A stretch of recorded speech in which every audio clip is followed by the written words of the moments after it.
السلام علیکم friends and viewers, welcome to my channel Urdu and Islamic quotations. اگر آپ کو میری ویڈیوز پسند آتی ہیں تو پلیز میرے چینل کو لائک اینڈ سبسکرائب ضرور کیجیے اور بیل کے آئیکن کو دبانا مت بھولیں تاکہ آپ کے لیے میں مزید ایسی ویڈیوز بنا کے لا سکوں۔ Thank you.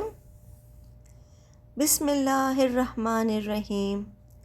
عالم برزخ کون سا عالم ہے اور کہاں ہے، اور دنیا و آخرت کے درمیان قرار پانے والے اس عالم کو ثابت کرنے کی کیا دلیل ہے؟ کیا برزخ سب کے لیے یا خاص گروہ کے لیے ہے؟ اس سلسلے میں یہ تمام سوالات موجود ہیں۔ قرآن مجید اور احادیث میں ان کی طرف اشارہ ہوا ہے۔ اس کتاب کے لحاظ سے ہم ان کے جوابات پیش کرتے ہیں۔ لفظ برزخ لغوی لحاظ سے دو چیزوں کے درمیان حائل چیز کو کہا جاتا ہے۔ اس کے بعد ہر دو چیز کے درمیان حائل ہونے والی چیز کو برزخ کہا جانے لگا۔ اسی وجہ سے دنیا و آخرت کے درمیان قرار پانے والے عالم کو برزخ کہا جاتا ہے۔ اس عالم کو بھی عالم قبر یا عالم ارواح بھی کہا جاتا ہے۔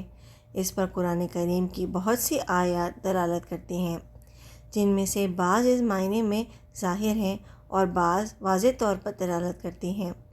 آیت شریفہ ترجمہ اس عالم کے بارے میں ظاہر ہے، اگرچہ بعض مفسرین نے اس آیت کے معنی یوں کیے ہیں کہ عالم آخرت سے دنیا میں نہیں پلٹا جا سکتا، کیونکہ آیت کا مفہوم یہ ہے کہ انسان کے پیچھے ایک ایسا معنی ہے جو انسان کو دنیا میں لوٹنے سے روک دے گا، لیکن یہ معنی بہت ہی بعید نظر آتے ہیں، کیونکہ الی یوم یبعثون، روز قیامت تک کا جملہ اس بات کی دلیل ہے کہ یہ برزخ دنیا اور آخرت کے درمیان موجود ہے، نہ کہ انسان اور دنیا کے درمیان۔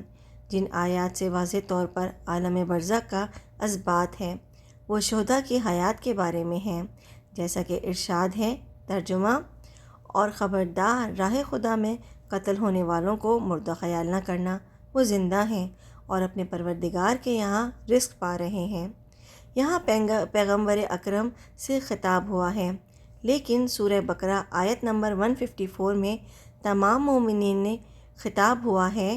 ترجمہ، اور جو لوگ راہ خدا میں قتل ہو جاتے ہیں انہیں مردہ نہ کہو، بلکہ وہ زندہ ہیں، لیکن تمہیں ان کی زندگی کا شعور نہیں۔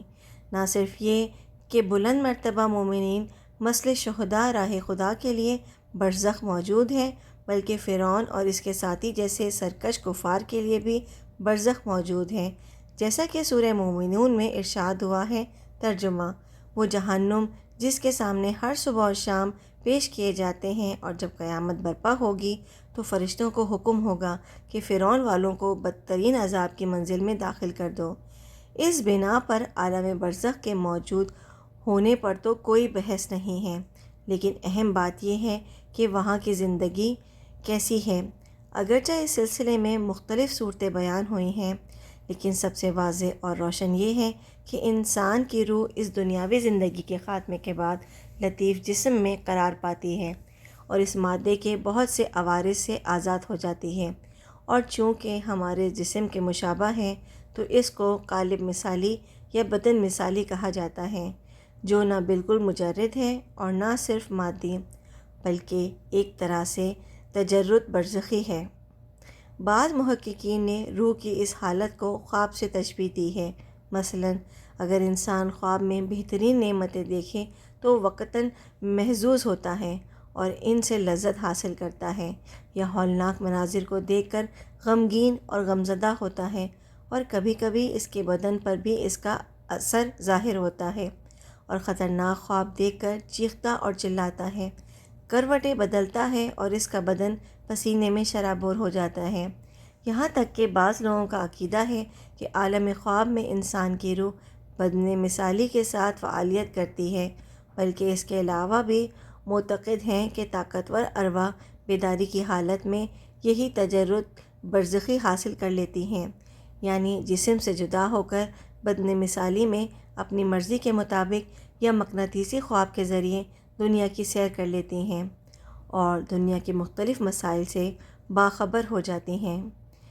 بلکہ بعض حضرات اس بات کی وضاحت کرتے ہیں کہ ہر انسان کے بدن میں ایک مثالی بدن ہوتا ہے، لیکن موت کے وقت اور برزخی زندگی کے آغاز میں الگ ہو جاتا ہے، اور کبھی اسی مادی دنیا میں بھی جدا ہونے کا امکان ہوتا ہے، جیسا کہ ہم پہلے بھی عرض کر چکے ہیں۔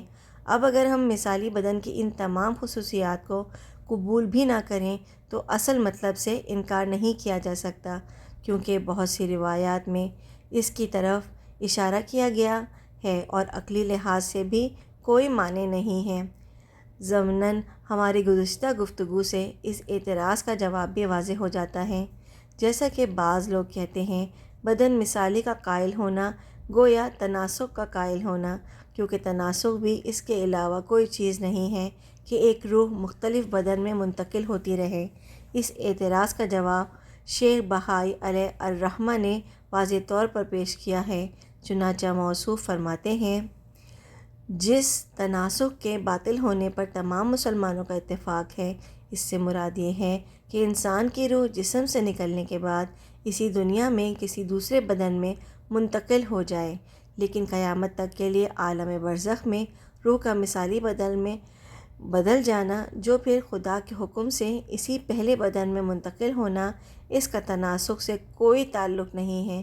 اور اگر ہم شدت کے ساتھ تناسخ کا انکار کرتے ہیں اور تناسخ کے قائل افراد کو کافر جانتے ہیں تو اس کی وجہ یہی ہے کہ یہ لوگ ارواح کو ازلی مانتے ہیں اور قائل ہیں کہ یہی روح ایک بدن سے دوسرے بدن میں منتقل ہوتی رہتی ہے، جس کی بنا پر روز قیامت معاد جسمانی کا انکار کرتے ہیں۔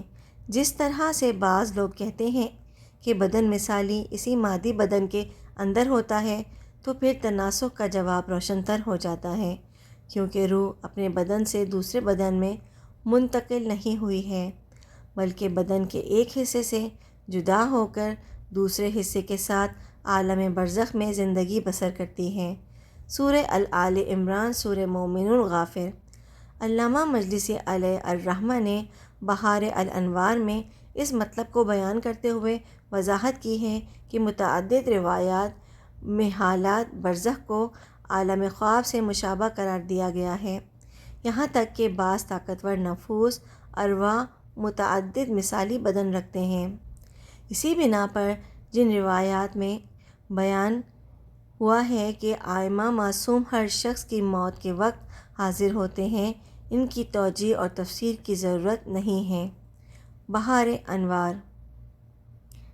Thanks for watching.